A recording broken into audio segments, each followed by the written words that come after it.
नमस्कार मित्रांनो, माझी लाडकी बहीण योजनेमध्ये मोठा बदल करण्यात आला आहे। आता घरोघरी येणार टीम, काय आहे सातारा पॅटर्न याविषयी सविस्तर माहिती या व्हिडिओमध्ये बघणार आहोत। तर मित्रांनो, माझी लाडकी बहीण योजनेचे अर्ज आता हे भरणे सुरू झाले आहे।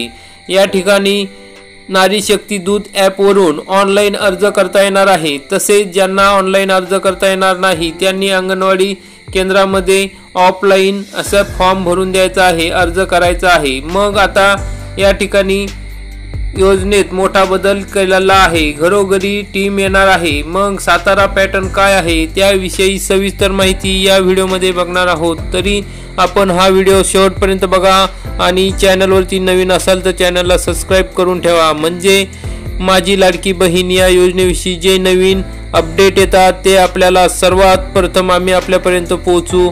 त्यासाठी चॅनलला सबस्क्राइब नक्की करा। चला तर मित्रांनो, बघूयात काय बातमी आहे ती।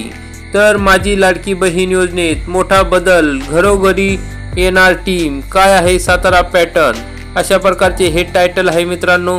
तर आपण समोर बघूया, राज्य सरकारतर्फे मुख्यमंत्री लाडकी बहीण योजनेची घोषणा झाल्यापासून या योजनेचा लाभ घेण्यासाठी सरकारी कार्यालयात महिलांची एक गर्दी जमली आहे।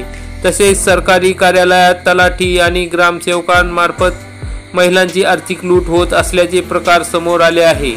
या सर्व गोष्टी पाहता सरकारने मुख्यमंत्री माझी लाडकी बहीण योजनेत मोठा बदल करण्याचा निर्णय घेतला आहे। नेमका हा बदल काय आहे हे जाणून घेऊयात। शिवसेना शिंदे गटाचे मंत्री शंभूराज देसाई माध्यमांशी बोलत असताना त्यांनी मुख्यमंत्री माझी लाडकी बहीण योजनेबाबत मोठी माहिती दिली आहे। सरकारतर्फे योजनेला मुदतवाढ देण्यात आली आहे, त्यामुळे आता महिलांना कुठेही अर्ज करायला जाण्याची गरज नाही, कारण आम्ही काही पथक तयार केली आहेत। या पथकातील सदस्य आता घरोघरी जाऊन नारी शक्ती ॲपवर महिलांचे अर्ज भरून घेणार आहे, अशी नवीन माहिती शंभूराज देसाई यांनी दिली। शंभूराज देसाई पुढे म्हणाले की महिलांना या योजनेसाठी कुठल्याही कार्यालयात जाण्याची आवश्यकता नाही आहे। या उलट आपण त्यांच्या दारात जायचं आहे। त्यासाठी 5 जणांची 50 पथके बनवण्यात येणार आहेत। या पथकातील सदस्य महिलांच्या घरोघरी जाऊन अर्ज भरणार आहे। या संदर्भात सातारा जिल्ह्यातील प्रस्ताव तयार करायचा आहे। सोमवारी यासाठी शुभारंभ केला जाणार आहे, अशी माहिती शंभूराज देसाई यांनी दिली। तसेच कुठला दाखला नाही याची त्या संबंधित विभागाला माहिती देऊन त्यांना तात्काळ तो दाखला देण्याच्या सूचना दिल्या आहेत। 6 ऑगस्ट पूर्वी साताऱ्यातील 8 लाख महिलांची नोंद करून घेण्याच्या सूचना दिलेल्या आहेत, असे शंभूराज देसाई यांनी सांगितले आहे। या योजनेसाठी पैसे मागणाऱ्यांना तात्काळ निलंबनाची कारवाई केली जाणार आहे। दरम्यान यामुळे आता सरकारी कार्यालयात होणारी महिलांची गर्दी टळणार आहे आणि महिलांची पायपीट देखील वाचणार आहे। अशा प्रकारे मित्रांनो, या ठिकाणी सातारा पॅटर्न राबवण्यात जाणार आहे।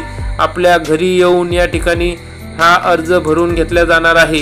तर अशाच प्रकारे महाराष्ट्रात इतर ठिकाणीही हा पॅटर्न राबवला जाणार का हे बघण्यासारखी गोष्ट आहे। तर मित्रांनो, परत जर अशी काही महत्त्वपूर्ण माहिती आपल्याला आली तर आम्ही आपल्यापर्यंत नक्की पोहोचू। आपण जर चॅनलवरती नवीन असाल तर चॅनलला सबस्क्राइब करा, म्हणजे असेच महत्त्वाचे अपडेट आपल्याला वेळोवेळी मिळत राहतील। धन्यवाद मित्रांनो।